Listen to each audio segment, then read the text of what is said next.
Peace be with you and with your spirit. Welcome to another episode of St. Anthony's Tongue. I am your host, W. Warning.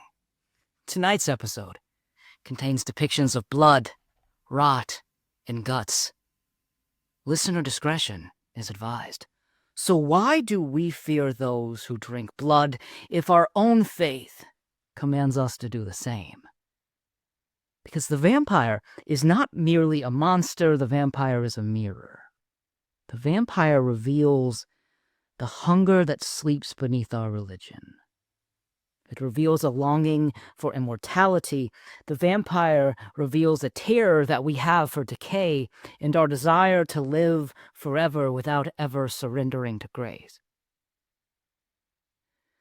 So in this final chapter of A Catholic's Guide to Monsters, we have met the werewolf, who teaches us penance, and we have met the ghost who cries out for mercy, but tonight we meet the vampire, the most intimate of all these terrors, the one who feeds not on flesh, but on faith inverted. Let's start by talking about the ancient roots of the vampire. Long before Christianity, the world believed in blood drinkers. You have the Mesopotamian ekimmu. These were spirits of the unburied dead, and they drifted through doorways at night, hungry for the warmth of blood. And these spirits, they could not rest because their graves were never sealed. In Greece, you have the lamia. The lamia prowled after children. She was a queen who was cursed to live forever, and she must feed on the innocence of children, feed on their blood. The poets said that her eyes never closed, lest she sees again the faces of the sons that she had to devour. And in Rome you have the strigae, which is part witch and part bat. And they were said to have perched on the rooftops, whispering the names of those who would die before dawn. So to the ancients, these beings were not monsters of immortality, but rather they were failures of death. They rose from the dead because something had gone wrong. A body was left unburied. A soul was denied the rites. A curse had been unbroken. And blood, in their stories, was both life and language. It was the only offering that these restless beings would accept. And also it was the only proof that these beings belonged amongst the living. So when we approach these pre-Christian vampires, we see that this is a theology that was written in fear. It was kind of an anti-sacrament long before any Christian altar was built. But the church would baptize even these terrors. The restless dead, once called monsters to the ancients, the medieval Christians saw them differently. They saw these undead spirits who were rising and hungry, not as starving souls, but entities that needed our mercy. So the pagans feared the undead, while the Christians pitied them. So we've established one end of the spectrum, the ancients. The ancients saw these people rising from the dead to feed on blood so they can live forever, essentially. And then you have the opposite end of the spectrum, which we're about to talk about, which is going to be medieval Christianity. And the vampire that we know today is born in the middle of these two extremes. But let's go to the other extreme. So in the Middle Ages, you consistently see corpses rising. However, unlike the ancients, they weren't rising to try and live forever. They were usually rising to confess, to bear witness, to be forgiven. You see this constantly in the Golden Legend. If you're unfamiliar with the Golden Legend, this was the second most popular book in the Middle Ages, second only to the Bible. It is a collection of hagiographies, or stories from the lives of the saints. And many of these stories, you see souls rising to seek justice, to right wrongs, or to ask for penance. One story that comes to mind is Stanislaus of Krakow. He was a bishop, and he recently bought land from a man named Piotr. Piotr's family, they refused to believe this actually happened. They disputed the land ownership, so they all went to court. Stanislaus said, "Well, give me 3 days. and then meet me at the graveyard of Piotr. And they did. He led a processional to the cemetery. They exhumed Piotr, and he jumped right out of the casket. And he said, yeah, I did sell my land to Stanislaus. Everyone was aghast and shocked, and they said, well, do you want to stay alive since you're alive again? He said, no, I want to go back to heaven. And then he got a blessing and he went back to heaven. So that's kind of a playful example of a corpse rising from the dead, but you see this time and time again. Some of the more intense examples are corpses rising to go to confession, to ask for forgiveness, to do penance, to right a wrong. So this is kind of in the same vein as spirits rising and asking for prayers because they're in purgatory. We discussed that in the ghost episode. But this is actually a reanimated corpse. So here, the dead, they don't rise to pray, P-R-E-Y, but they might rise to pray, P-R-A-Y. The dead rise to vindicate. The corpse is not a monster, it's a messenger. So that's the other side of the spectrum. But soon, something would happen. The legends of restless souls faded from parchment to rumor. And then in the 18th century, that rumor of an undead soul, this rumor of an undead soul who was also feasting on blood, it arose. And not just as something people talked about in the villages, it got to the level in which a priest would investigate it. In a village in Serbia, the line between miracle and monstrosity blurred once more. And this is where the vampire as we know it today first stepped into history and into the church's ledgers, beneath the name Arnold Paole. The soldier who wouldn't stay dead. Meduvna, Serbia, 1722. The village of Meduvna crouched at the edge of the empire, where the Habsburg banners met Ottoman wind. It was a place of stone houses and dark wells, where wolves were louder than the church bells, and soldiers were more common than the saints. Among them was Arnold Paole, a Hajduk, a border fighter hardened by years of skirmish and silence. He slept with his musket, he drank whatever burned, and he laughed at ghosts. Or at least he had, until the night he met one. His patrol had taken him to a ruined chapel beyond the frontier, where the Turks were said to bury their dead in shallow graves. The moon was red that night, swollen and close, and the air smelled of iron. Arnold led his horse between crumbling headstones when he heard it, the wet, rhythmic sound of something feeding. He raised his torch. A shape crouched over a mule carcass. Its shoulders moved slowly and methodically.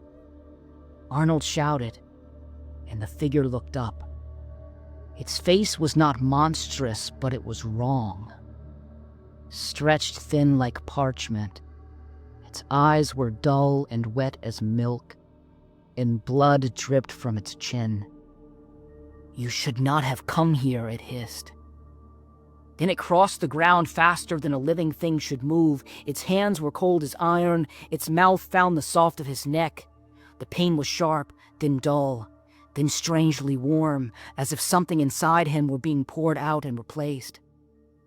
Arnold woke at dawn in the mud, pale, trembling, half dreaming.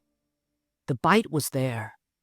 It was purple and perfect, and the corpse of the creature lay nearby, impaled through the heart by Arnold's sword, though it could not remember making the blow. Arnold buried the creature himself, dragging stones over the body until his hands bled. In Meduvna, the old women said that those bitten must seek the creature's grave before 40 days passed, find it, eat a handful of its soil, and anoint themselves with its blood. And to do otherwise was to become what had bitten them. Arnold was no theologian. He was terrified. He found the grave easily, and the earth still soft from his own digging. He knelt there at dusk. He broke the skin of the corpse with his knife, and he smeared its blood across his chest like chrism. He filled his mouth with a lump of grave dirt and swallowed. He told no priest. Soldiers do not confess these type of things. He told no one. But perhaps if he had, then things would have turned out very differently for Arnold. From that night, the sun began to hurt Arnold's eyes. The scent of garlic made him gag, and when the church bells rang, something inside him stuttered. He dreamed nightly of the thing's mouth, open like a chalice. 3 years later, Arnold's horse stumbled on the frozen road. The wagon crushed him, and Arnold died before anyone reached him. They buried Arnold in the small churchyard overlooking the valley. Father Petrovich said the rites, though his hands shook when he sprinkled the grave. The ground was hard and cold, and a thin steam rose from the soil long after the last prayer. For 40 days the village slept. But then the animals began to die. Goats, then cattle. They were drained. Their hides were pale as wax. And then the people.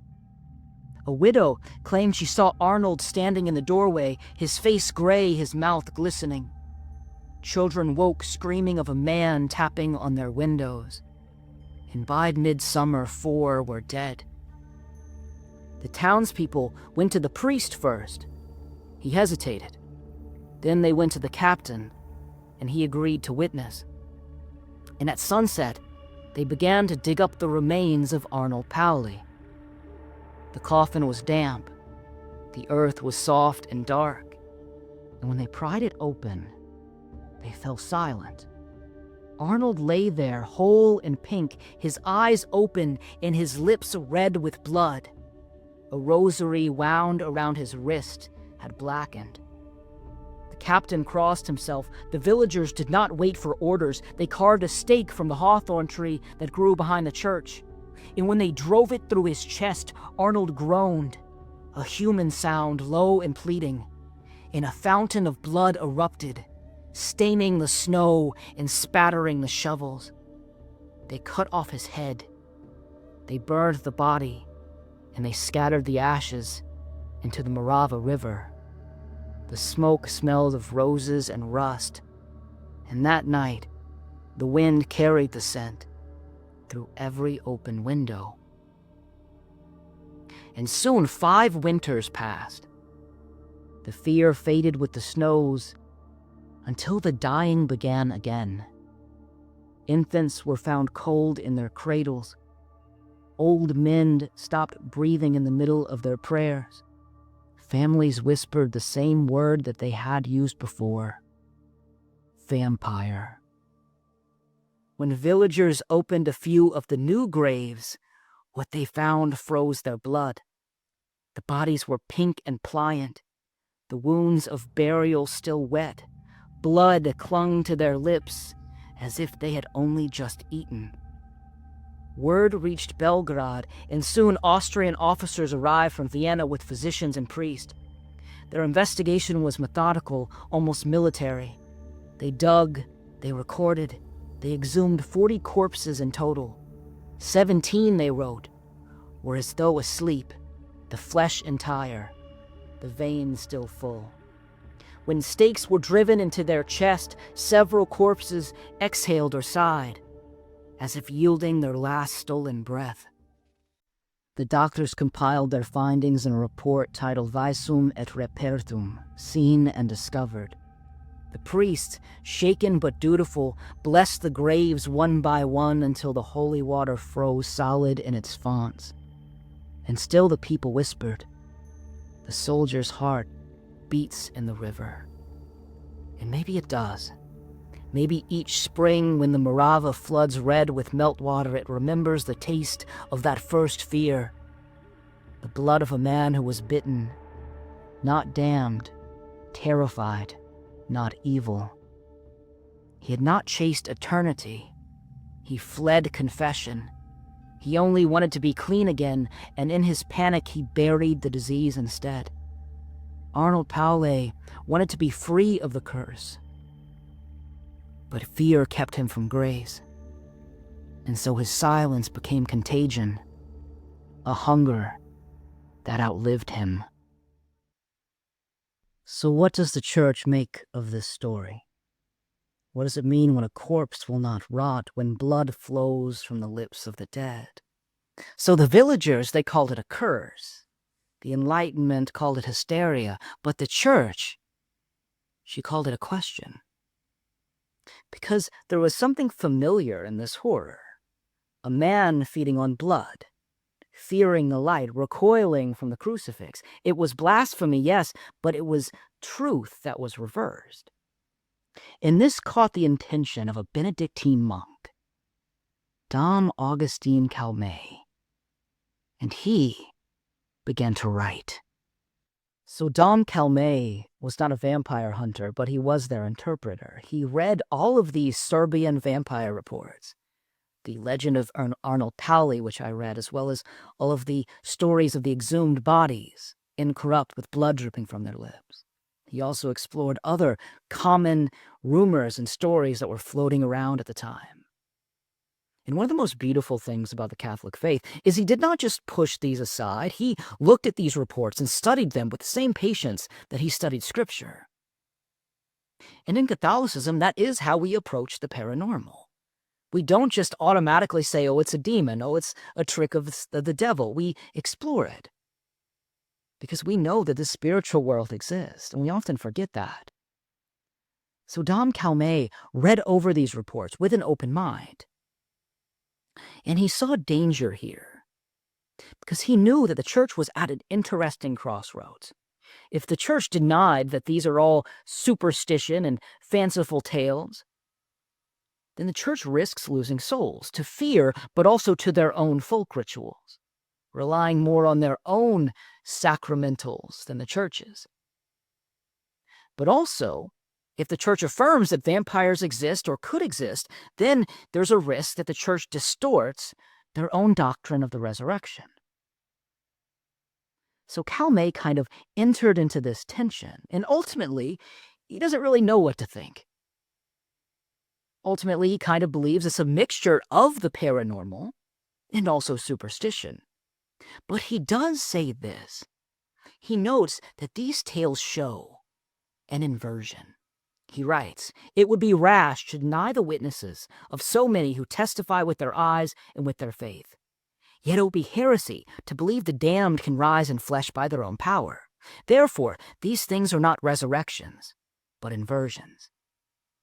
He writes that the villagers saw the undead and mistook a theological mystery for a nightmare. And we'll get into some of that later. Things like the incorrupt corpses. Well, we believe in incorrupt corpses. We just don't believe they're vampires. Calmet would also study peasant tales of vampires. And that's where he discovered kind of this intersection of these old, ancient, blood-sucking monsters, now including aspects of Christianity. And he tried to meet them in the middle. For instance, there's a Romanian tale of a corpse that arises from the dead, but it has to be pierced with a hot nail in its palms and then fed the Eucharist so it can rest. There's another tale in Albania of a soul that arises every night to drink blood, but only will it disappear when the church bells ring.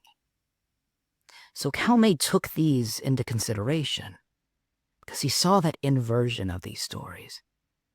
He wrote that superstition is the catechism of fear.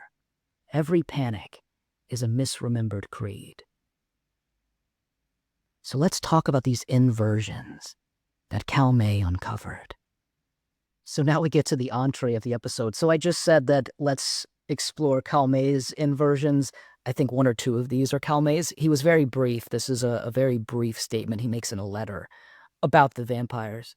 So some of these are mine as well. But here we are going to explore how the vampire is not just unholy. The vampire showcases liturgical blasphemy. And when I say blasphemy, I'm not just talking about profaning. I'm talking about inverting. Because every element of the vampire's existence mirrors something sacred and twists it till it's just slightly wrong.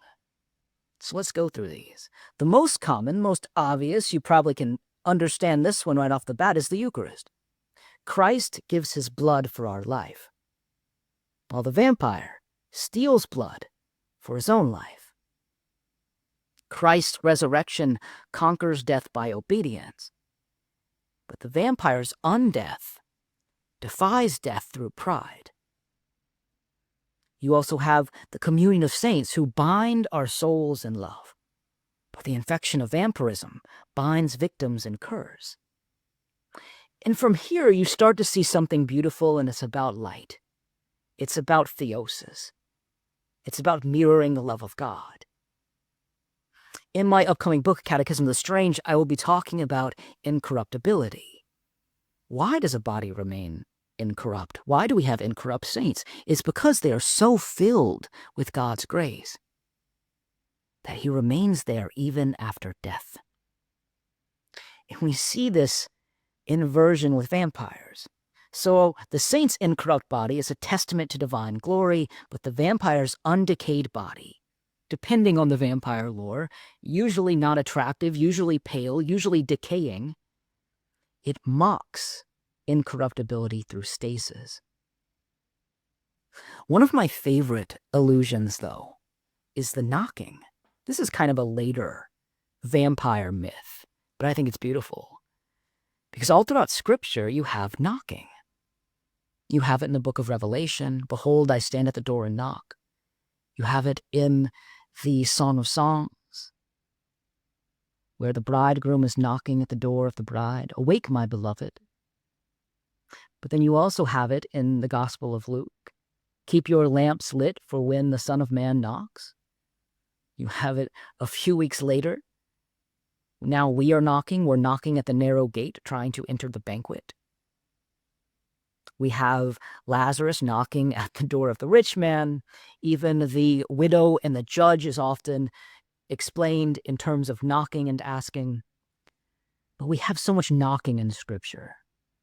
And it's Christ knocking, and he's inviting you. But you have the profane parody with the vampire.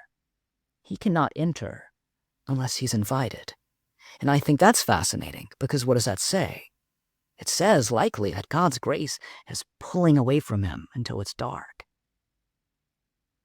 He has to now wait for Christ to let him in, for us to let him in, for those on the side of God to let him in, because he has turned his face away. I also know I'm doing sweeping statements here on vampires. Your typical Dracula versus your Twilight versus your Interview with the Vampires and Rise Vampire, all kind of different lores. So I'm combining them here. But you do have this beauty of knocking, but the vampire can't knock. And again, let's go back to being so full of God's grace that we remain incorrupt, or we shine the light to others. That's a big part of the theology I talk about here on St. Anthony's Song. It's Byrne of Clairvaux, sine macula speculum, the soul as a mirror without stain. Also, Catherine of Siena, we were born in the image of God and then we fell. Our soul is meant to reflect the image of God, but it becomes stained with sin. We are meant to be radiant. We are meant to be luminous. And our light shows Christ, while the light of day destroys the unredeemed vampire. But also, let's talk about mirrors, right?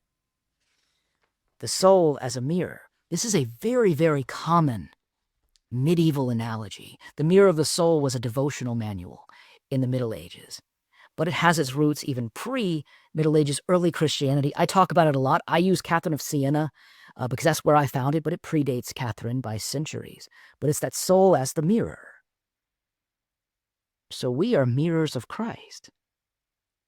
We are mirrors of God. We were born in the image of God, and our soul reflects that image. But this is why vampires have no reflection. In our theology, the soul is the mirror of God's image. So to be without reflection is not just to lack form, it's to lack identity before the divine gaze. So the vampire's tragedy is not that it cannot die, but that it cannot be seen. Meanwhile, the saints, by contrast, are hyper-visible in heaven. They're radiant with the glory of the one they resemble. So the vampire's absence of reflection is the sinner's final anonymity. It's eternity without name. It's existence without personhood. So even the vampire's fear of sunlight holds sacramental logic. Christ is called the orins exalto, the rising dawn, the light that sanctifies the saint, scorches the sinner. Where grace becomes unbearable, it burns. So if the vampire inverts the Eucharist, then the saints mirror the Eucharist. So the saints mirror what the vampire should not be. So let's talk about a few saints that I think line up beautifully as the foil to the vampires. Now, I recently did my horror villains versus saints episode, and I didn't include vampires in that one. But let's just get this over with. If I did have to choose a saint to go up against a vampire, it would be this saint right here, and that's Catherine of Siena. She called the blood of Christ a fire that makes me drunk. So this is why I would call upon Catherine in that scenario. She herself drank the blood of Christ. So, in her dialogue, she writes that divine blood inebriates the soul and clothes her with the blood of the Lamb. In one of the most well-known stories of Catherine's life, takes place when she's tending to the wounds of a very angry woman. Catherine was a nurse. And at one point, she feels overwhelmed with disgust when she's tending to this woman's cancerous sores. And the woman's also berating her.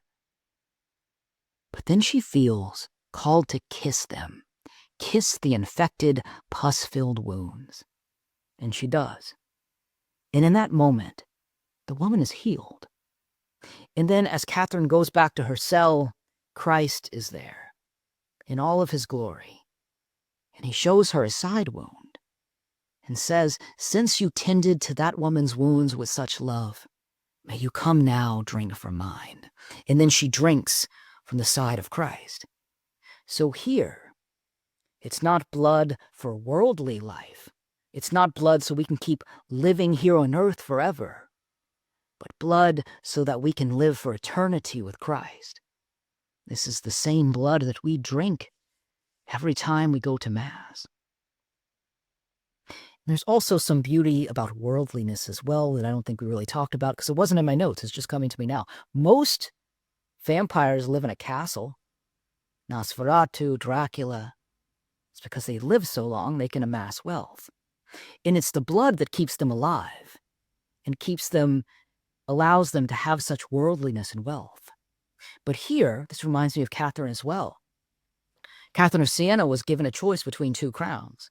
A crown of gold here on earth, but essentially she would have to wear a crown of thorns in hell for the rest of eternity. Or the crown of thorns here on earth, but she could wear the crown of gold in heaven for all eternity. And of course, she chose the crown of thorns. She was given the invisible stigmata, and she lived a life of suffering, but suffering that was dedicated and offered up to God for the betterment of souls. And here, she's choosing to drink blood. And this blood, again, is not something that's going to make her live forever and be rich, but blood that will give her eternal life in heaven. You also have Lutgardis, is another favorite saint of mine. I'm talking about her in my book. And she could not receive communion physically without going into ecstasy. And here she would surrender to that blood and let the blood transform her. The vampire must be killed with a stake through the heart. Teresa of Avila had her heart pierced by an angel, leaving her wholly inflamed with a great love of God. So here, this is the stake that kills self, kills the false self, kills the ego, kills the worldly self. And also, this is about divine wounds, being wounded by the love of Christ, the bite of Christ, as opposed to the vampire bite that makes us thirst for worldliness and blood. So the mystic and the monster, they both ache for union, but one chooses domination and the other communion. And the vampire's thirst isolates, while the saint's thirst dissolves the self into divine charity. And you have many saints who are patrons of the precious blood. Gaspar del Buffalo carried a crystal vial of Christ's blood through plague-stricken towns until the sick felt warmth in their veins. Blessed Maria de Matias, who taught that the precious blood drips even into hell, so the damned may remember mercy. So when the vampire spreads infection, these saints offered contagion transfigured, charity in liquid form. And although I've implied it, let me say it very boldly. The Eucharist is our antidote. It's not just holy blood, it is blood given. The vampire takes life to live, but Christ gives his life to raise the dead. At every Mass, the Church confronts the ancient fear of blood and transforms it. The chalice on the altar is the inversion of the vampire's cup. It asks not, whom shall I consume, but will you let yourself be consumed by love? If Calmet saw in the vampire an inversion, then the Eucharist is the correction, the divine contagion that redeems the world's superstition. But let's talk, because the vampire never vanished. The vampire has only changed shape. It no longer taps at your window at night, now it scrolls on your screens. It no longer drinks from veins, but now the vampires feed on your attention, on your exhaustion, on your envy. There are still things that want to drain the life of God from you. There are still people who live off the light of others because they have forgotten their own. There are still voices that whisper, you are not enough unless you consume more. Every sin, every vice is a form of thirst that has been turned sideways. Greed is hunger for security without trust. Lust is hunger for union without love. Anger is hunger for justice without mercy. The devil does not invent appetites, the devil only distorts them. And so you become what you feed. You feed on bitterness and you grow pale. You feed on your vanity and your reflection fades. You feed on constant noise and the voice of God withdraws until even a single ray of grace burns like sunlight on undead skin. This is the tragedy of the vampire. And it's also the warning to every soul that forgets to pray. To lose your reflection is not to lose your beauty, it is to lose your likeness, the image of God mirrored in your soul.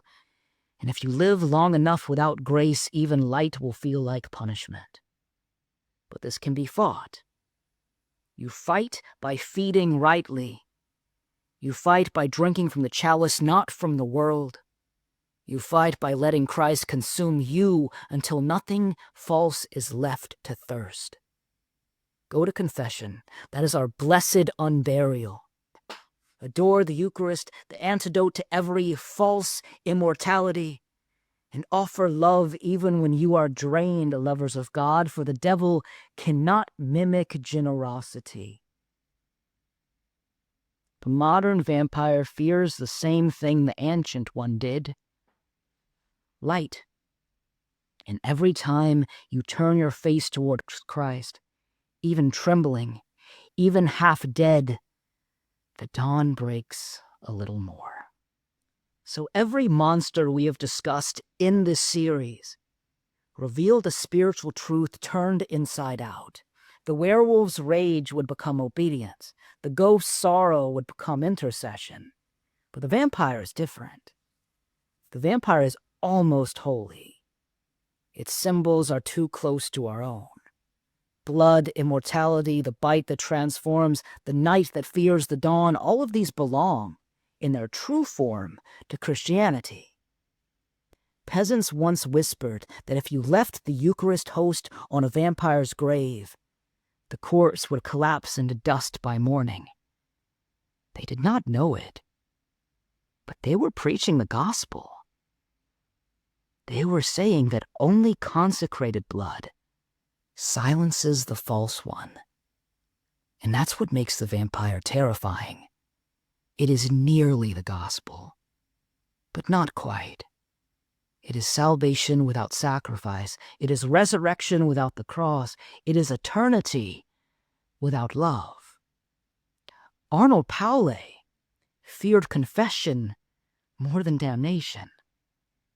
And so he sought redemption in the wrong blood, in the superstition, in the rituals, rather than going to God, rather than going to a priest. The lesson of the vampire is not to despise your thirst, but to baptize it. Because we are all blood drinkers, every one of us who kneels at the altar. The difference is not in the act, but it is in the heart. One steals, the other receives. One hoards, the other offers. One feeds, and the other loves. In all the old charms, garlic, mirrors, hawthorn, they were mankind's fumbling towards the sacrament. These things were dim memories that holiness must enter through matter. They were talismans, showing that the world was reaching for grace without yet knowing its name. So in the end, the church does not hunt the undead. She prays for them. Her weapon is not the stake, but the chalice. And her victory cry is not horror, but hymn. And when the night grows long, and the heart hungers again, the church whispers her cure. Sanguis Christe, lava me.